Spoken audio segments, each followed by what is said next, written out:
এখানে কিছুটা boneless chicken নিয়ে নিয়েছি। আজ বানাবো চিলি চিকেন, তার জন্য কিছু বোনলেস চিকেন খুব ছোটো ছোটো করে কেটে নিয়েছি। এবার এর মধ্যে একটু লেবুর রস দিয়ে দেবো, দিয়ে ভালো করে মাখিয়ে নেব। এবার এর মধ্যে আদা, রসুন আর শুকনো লঙ্কা বেটে নেওয়া আছে, মশলাটা দিয়ে দেবো। আর একটু হলুদ, একটু ধনে গুঁড়ো, একটু জিরে গুঁড়ো, স্বাদ অনুসারে লবণ দিয়ে ভালো করে মাখিয়ে নেব।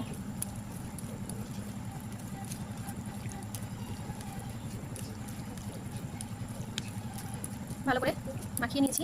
এর মধ্যে একটা ডিম ফেটিয়ে দিয়ে দেবো এবং 2 চামচ ময়দাও দিয়ে দেবো। কেউ চাইলে এর মধ্যে কর্নফ্লাওয়ার বা বেসন অ্যাড করতে পারে, আমি ময়দা দিয়ে করবো। দিয়ে আরও একবার ভালো করে মাখিয়ে নেবো। ভালো করে মাখিয়ে নেবো। ভালো করে মাখিয়ে নিয়েছি। এবার কিছুক্ষণের জন্য রেস্টে রেখে দেবো। তো মাংসগুলো ফ্রিজে 1 ঘন্টার মতো রেখেছিলাম, বেশ ভালোই সেট হয়ে গেছে। এখন এটি ভেজে নেব। তেলটাও প্রায় গরম হয়ে গেছে, তেলটা গরম হয়ে গেছে পুরোপুরি। এখন মাংসটা ভেজে নেব।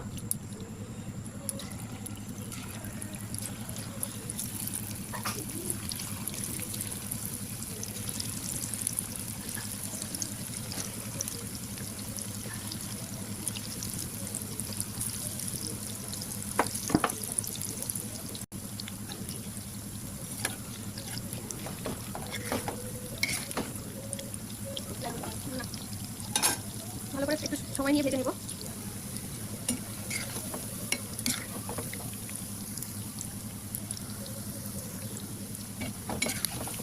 মাংসটা প্রায় আমাদের ভাজা হয়ে গেছে, এখন নামিয়ে নেব।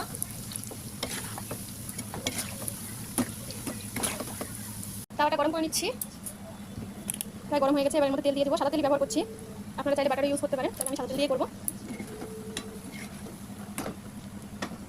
তেলটা গরম হয়ে গেছে, এর মধ্যে দিয়ে দেবো রসুন কুচি,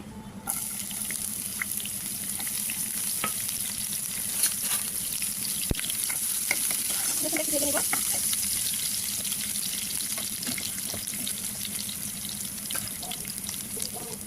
রসুনগুলো প্রায় একটু লাল লাল করে ভাজা হয়ে গেছে।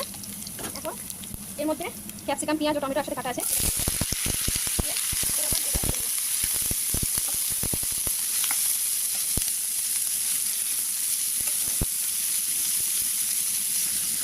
ভালো করে ভেজে নেব। এবার এর মধ্যে একটু লবণ অ্যাড করে দেবো, দিয়ে আবার ভালো করে নেড়ে নেব।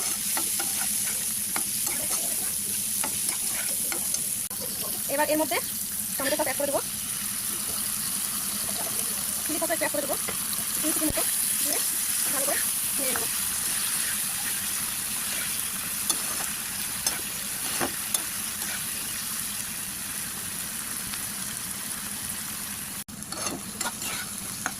ভালো করে কষিয়ে নিয়েছি। এবার এর মধ্যে এই ভেজে রাখা চিকেনগুলো দিয়ে দেবো, দিয়ে ভালো করে মিশিয়ে নেব। ভালো করে মিশিয়ে নিয়েছি। এবার এখানে 3 চামচ মতো কর্নফ্লাওয়ার দিয়ে নর্মাল রুম টেম্পারেচারে রাখা জল দিয়ে সেটি 2 চামচ কর্নফ্লাওয়ার দিয়ে তার মধ্যে রুম টেম্পারেচারে রাখা জল দিয়ে ভালো করে এরকম একটা রেডি করে নিয়েছি। এই জলটা দিয়ে দেবো।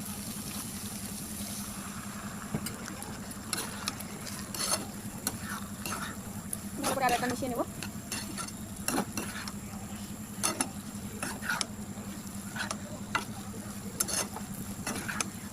ব্যাস আমাদের রেডি চিলি চিকেন।